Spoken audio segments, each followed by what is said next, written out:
మహాశూన్యము చేయవలే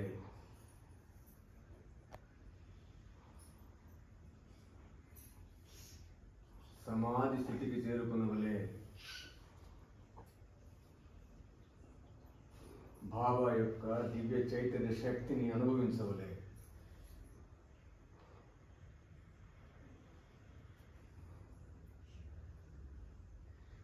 ఎంత సాధన చేస్తే అంత శక్తి, ప్రాణశక్తి.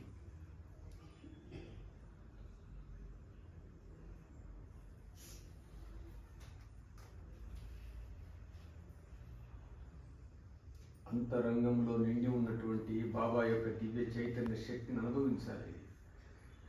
అది ఏ జీవితం యొక్క అర్థం, పరమార్థం.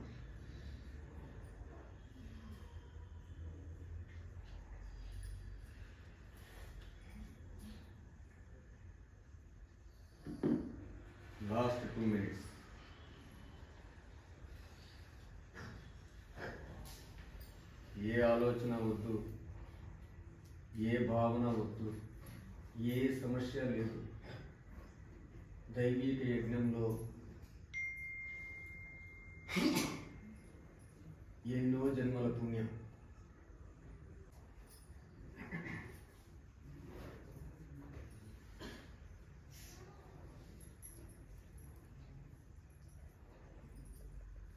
నీవే నా ప్రాణము,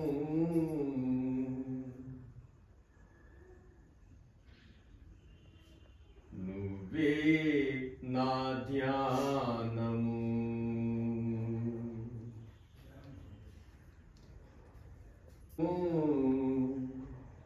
నువ్వే నా ధ్యానము,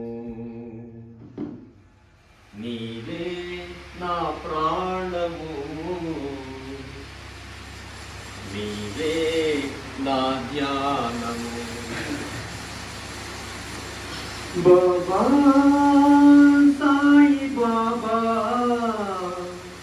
బాబా సాయి బాబా, బాబా సాయి బాబా, బాబా సాయి బాబా, నువ్వే నా ప్రాణము,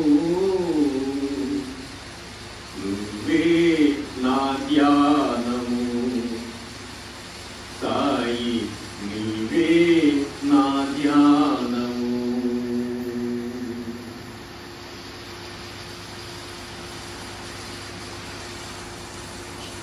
నా శ్వాస ప్రతి శ్వాసలో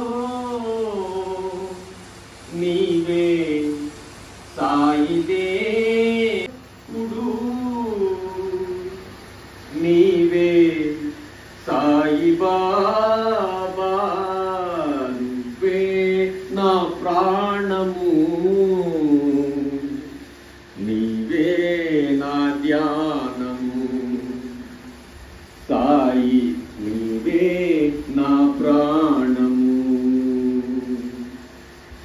నీవే నా ధ్యానము,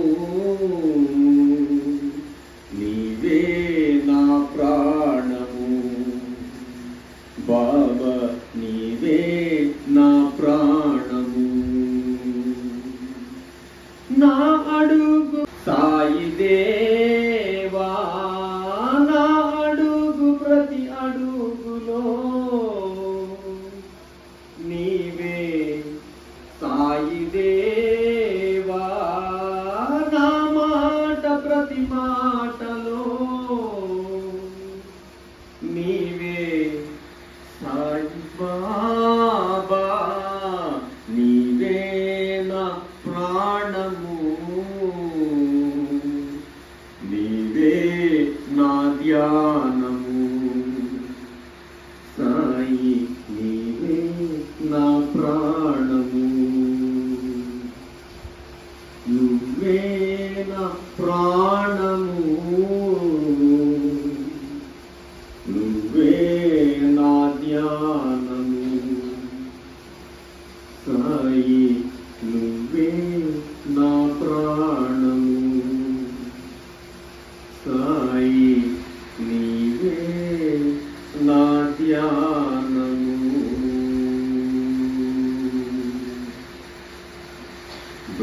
బ్రహ్మార్పణం బ్రహ్మ హవిః, బ్రహ్మాగ్నౌ బ్రహ్మణాహుతం, బ్రహ్మైవ తేన గంతవ్యం, బ్రహ్మకర్మ సమాధిని.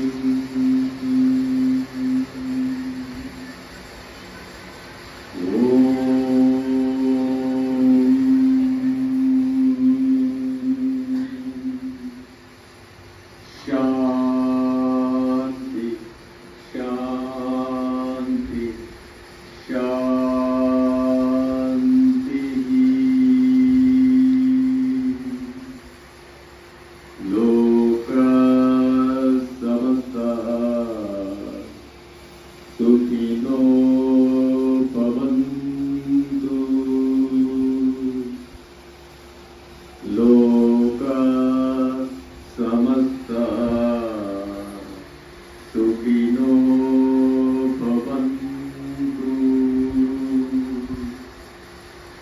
లోకా సమస్తా సుఖినో భవంతు.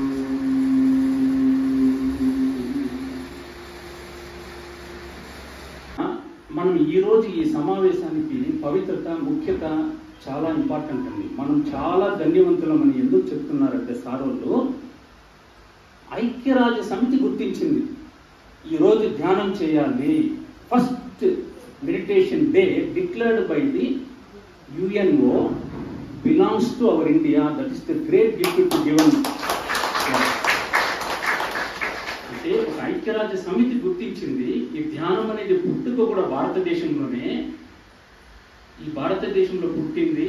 దాన్ని ఈరోజు ప్రపంచవ్యాప్తంగా కూడా గుర్తించి ఈరోజు మొట్టమొదటి ధ్యాన దినోత్సవంగా పరిగణించబడిందంటే ఆ యొక్క మహా యజ్ఞంలో ఇక్కడ మనం ఇంతమంది హాజరైనామంటే నిజంగా భగవంతుడి కృప వల్లనే మనం ఇక్కడ ఉన్నాము. దీంట్లో ఏ విధమైన సందేహము లేదు. ఓకే, నెక్స్ట్ సబ్జెక్ట్ ఏంటి? ధ్యానం. ఈ ధ్యానము ఎందుకు చేయాలి? ధ్యానం ఎందుకు చేయాలి? ధ్యానం మనం చేస్తూనే ఉంటాం కదా, పని చేస్తూనే ఉంటాము. ఆ పనిలో కూడా ధ్యానం చేస్తూ ఉంటాం.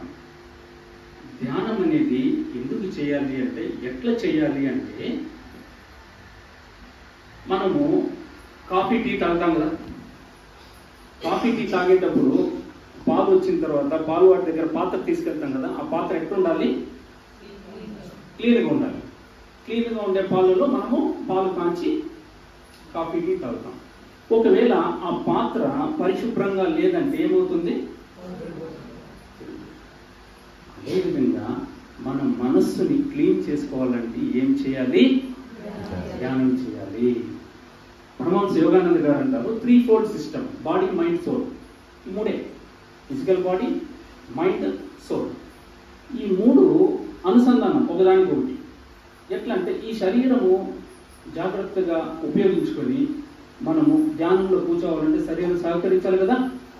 ఆ శరీరము ఎట్లా సహకరిస్తుంది అంటే, ధ్యానంలో చూడండి, ఇంత చలి ఉంటే బయట ఎంత వెచ్చగా ఉంది. ఇక్కడ ఏమంటే ఈ గ్రూప్ మెడిటేషన్ బెనిఫిట్ అండి. ఈ గ్రూప్ మెడిటేషన్ మనం చేస్తే అంత ధ్యానంలో మనకే తెలియకుండా మన చక్రాలు ఏదైతే ఉందో, ప్రధాన చక్రాలు 7 చక్రాలు, బేసిక్ చక్ర నుంచి గ్రౌండ్ చక్ర వరకు అన్నీ యాక్టివేట్ అయిపోతాయి. మనకే తెలియకుండా మనకు యాక్టివేషన్లో అయిపోతుంది. సో ఎప్పుడైతే మనం ధ్యానంలో కూర్చుంటామో అప్పుడే లేనిపోనివన్నీ వస్తాయి. అవునా? అప్పుడే వస్తాయి. ధ్యానంలో కూర్చోండి అంటే అప్పుడే వస్తాయి. ఎందుకు? Cleaning process. మనలో ఉండే ఆ డస్ట్ అంతా తొలగించే ప్రక్రియ ధ్యానము. మన హరిగారు చెప్పినట్లు అది నేచురల్గా వస్తుంది.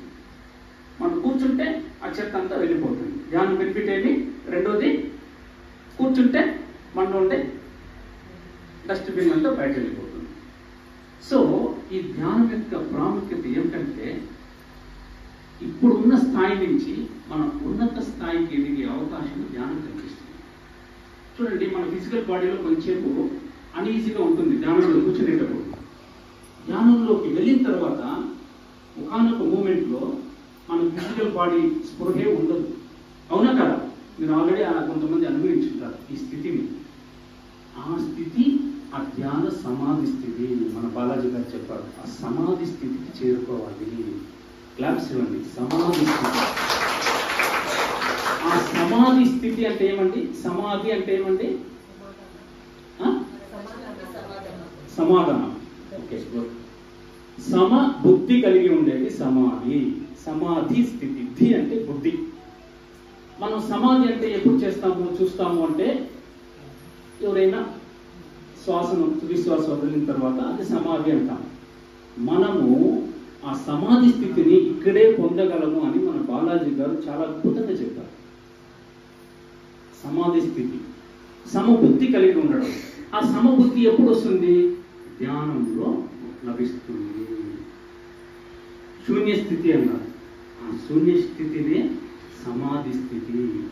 అది 1 సెకండ్ పాటు మనము అనుభవించగలిగితే మన జన్మ ధన్యమం. ఆ స్థితిని మనం ఇక్కడ యోగదా సత్సంగ్ సొసైటీలో కానీ వేరే స్పిరిచువల్ మన పిరమిడ్లో కానీ అందరూ నేర్పించేది ఆ స్థితికి చేరుకోవాలనే ఉద్దేశం. సో మీరందరూ కూడా ఆ సమాధి స్థితికి చేరుకుంటారని నేను కోరుకుంటున్నాను. ఇక్కడ ముఖ్యమైన విషయం అవుతుంది ఏంటంటే, ఒక వ్యక్తికి ఎన్ని బాధలున్నా ఆయనకు చాలా కష్టంగా ఉండి డాక్టర్ దగ్గరికి వెళ్తాడు. వెళ్ళిన తర్వాత అతని బాధలన్నీ చెప్తాడు. డాక్టర్ గారు చూసి స్కానింగ్ చేసి రిపోర్ట్ రాసిస్తారు. ఆ స్కానింగ్ రిపోర్ట్ వస్తుంది, సిటీ స్కాన్ అంతా ఇంకా పెద్ద పెద్ద స్కానింగ్లో కూడా రిపోర్ట్ వస్తుంది. ఆ రిపోర్ట్లో అన్ని బాగుందంటారు ఆ డాక్టర్ గారు. కానీ ఇక్కడ పేషెంట్ ఏమో భయంకరమైన నొప్పి. ఏం డాక్టర్ అయ్యా, ఎట్లా ఎండి అయిపోయినావు, నేను అనుభవిస్తున్న బాధ నాకు తెలుసు, నువ్వేమో ఏమి లేదంటావు, ఏం స్కానింగ్ ఇది అంటారు. సో ఇక్కడ డాక్టర్ కూడా అంతుపట్టని విషయాలు అవన్నీ కొన్ని. సో ఆ ప్రాబ్లం ఎక్కడి నుంచి వచ్చింది అని మనం ఆలోచిస్తే, ఆ ప్రాబ్లం ఏ సైంటిఫిక్ ఇన్స్ట్రుమెంట్ కూడా కనిపెట్టే లేనిది ఏంటంటే సైకోసోమాటిక్ ప్రాబ్లమ్స్. మానసిక రుగ్మత వలన ఆ శరీరంలో వచ్చి కూర్చుంటుంది.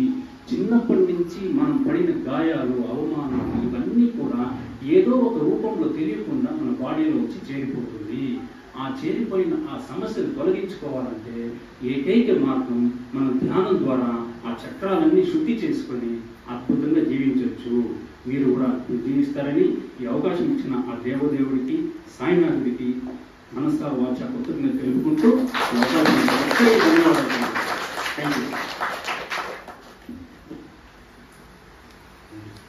యోగ సమాహారం ధ్యాన యోగం విశిష్యతే. అన్ని యోగాల కంటే కూడా ధ్యాన యోగం చాలా గొప్పది. ధ్యానాత్ లభతే సర్వం, ధ్యానాత్ లభతే సర్వం, తస్మాత్ ధ్యానం విశిష్యతే అంటారు పెద్దలు. ధ్యానాత్ లభతే సర్వం అంటే అర్థమైంది కదండి మీకు.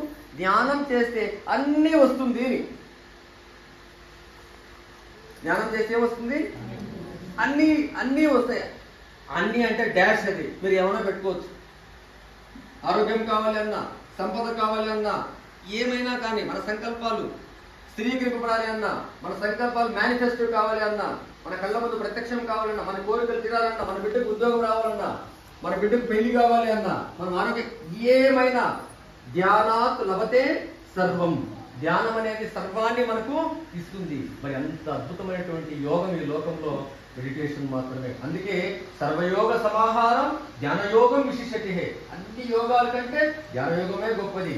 ధ్యానం ఏం చేస్తుందంటే అన్నీ ఇస్తుంది. మన కోరిక ఉంటే ఏంటంటే ఆఖరి శ్వాస వరకు ఆరోగ్యంగా ఉండాలి కదా. ఆఖరి శ్వాస వరకు మన చేతులు ఎవరు పట్టుకోకూడదు కదా. హాయిగా వెళ్ళాలి కదా. మనము ఆరోగ్యంగా ఉండాలి, ఆనందంగా ఉండాలి, తినేది అరగాలి, చక్కగా శక్తివంతంగా ఉండాలి, నలుగురికి సహాయం చేయాలి. ఇవన్నీ మన గుణాలు, ఇవన్నీ మనకు కావాలి శరీరానికి. ఇవన్నీ కావాలి అంటే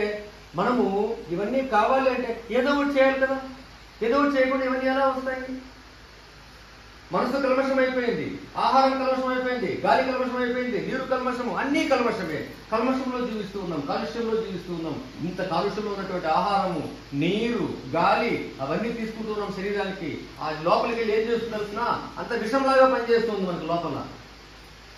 మనం అనుకుంటూ ఉన్నాం మంచి ఆహారం తీసుకున్నాం, మంచి సంక్రాంతి వేసుకున్నాం. నో, అంతా విషమే.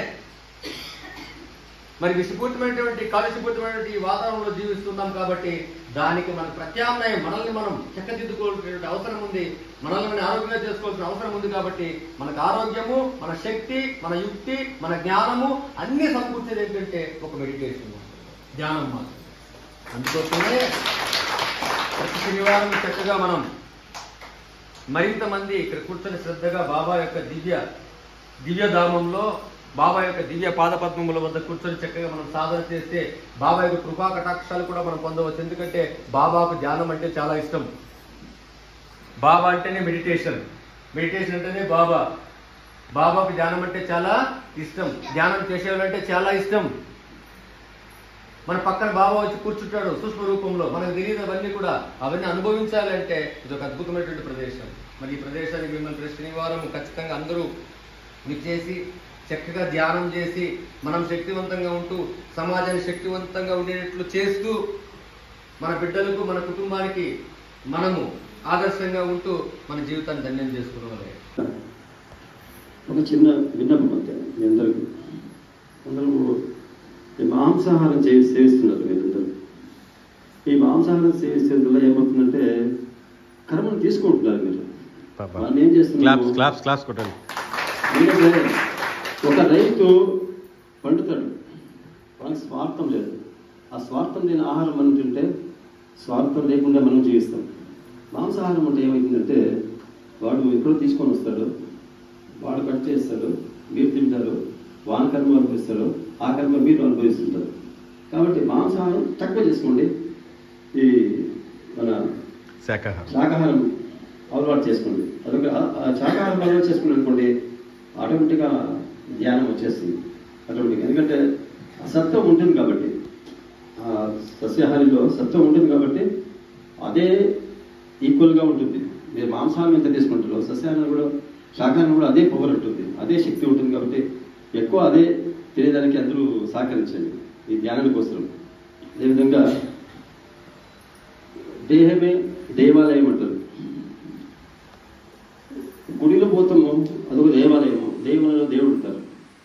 మన దేవాలయం కూడా దేవుడు ఉంటారు కదా. ఆ దేవుడు ఉంటేనే కదా మరి ఇవన్నీ చేస్తాం. కాబట్టి ఫస్ట్ మీరు ధ్యానం చేసేటప్పుడు మీకు జన్మనిచ్చిన తల్లిదండ్రులకి, మీకు నేర్పించిన గురువుకి, మీరు ఏదైతే మీ ఇంటి దేవుడిగా పెట్టుకుంటారో ఆ దేవుడికి నమస్కరించుకుంటూ ఈ ధ్యానం మంచిగా చేయాల, మంచి ఆలోచనతో చేయాల, ఒక 10 మందికి ఈ ధ్యానం పంచాల. ఆ విధంగా మీరు ధ్యానం చేసుకోబోతుంటే మీకు అనుకూలంగా ఉంటుంది, తోటి వారికి అనుకూలంగా ఉంటుంది. మీరు మీరు పక్కింటి వాళ్ళకి జ్వరం వచ్చింది అనుకోండి, ఇక్కడ వచ్చి ధ్యానం చేయండి, అది ఖచ్చితంగా జ్వరం తక్కువైపోతుంది. ఎందుకంటే ఈ పవర్ బాబా ఇస్తారు మీకు, అదే పవర్ మీరు అక్కడ పోతుంది.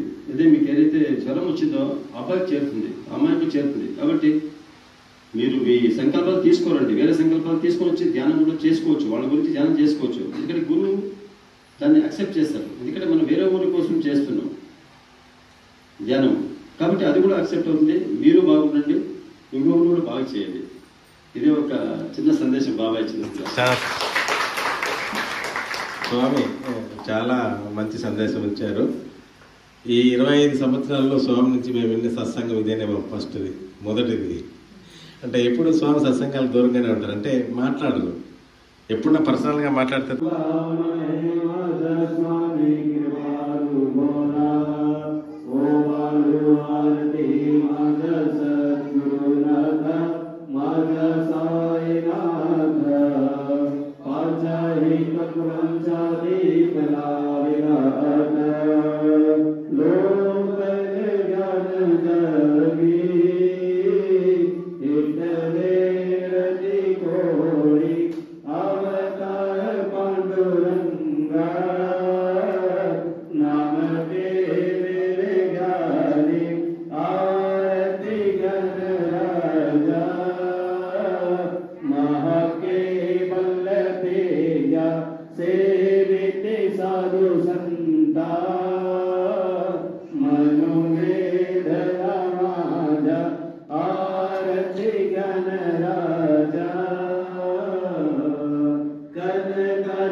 ప్రసాద్ ఒక ఇడ్లీ పెట్టి మా అక్కకే.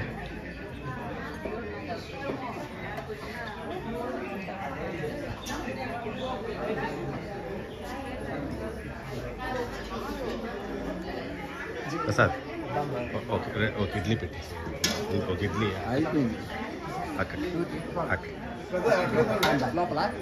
ఆడుకోవచ్చు అక్క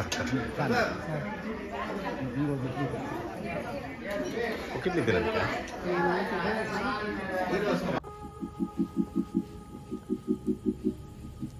ప్రపంచంలో సర్వ మానవాళికి శాంతి సౌభాగ్యం కలగాలని, ఆ శాంతి సౌభాగ్యం మొత్తము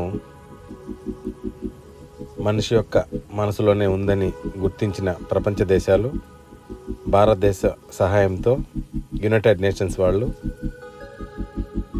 డిసెంబర్ 21వ తేదీ ప్రపంచ ధ్యాన దినోత్సవంగా ప్రకటించారు. కావున ఈ డిసెంబర్ 31 శనివారం సాయంత్రము 6:30 గంటల నుండి 8 గంటల వరకు శ్రీ షిరిడి సాయిబాబా మందిరం పలమనేరు ధ్యాన మందిరం నందు ధ్యానము, దానికి సంబంధించినంత వరకు పరిచయ కార్యక్రమము చేయడం జరుగుతుంది. 6:30 నుంచి 8 గంటల వరకు ధ్యానము, సత్సంగం జరుగును. దాని తర్వాత హారతిలో పాల్గొని అల్పాహారం సేవించి ఆ రోజు నుంచి ప్రతి ఒక్కరూ ధ్యానం చేయవలసిందిగా కోరుకుంటూ ఈ కార్యక్రమంలో పాల్గొనాలని చెప్పి షిరిడి సాయి సేవా మండలి, భక్త మండలి తరపున ఆహ్వానం పలుకుతున్నాం.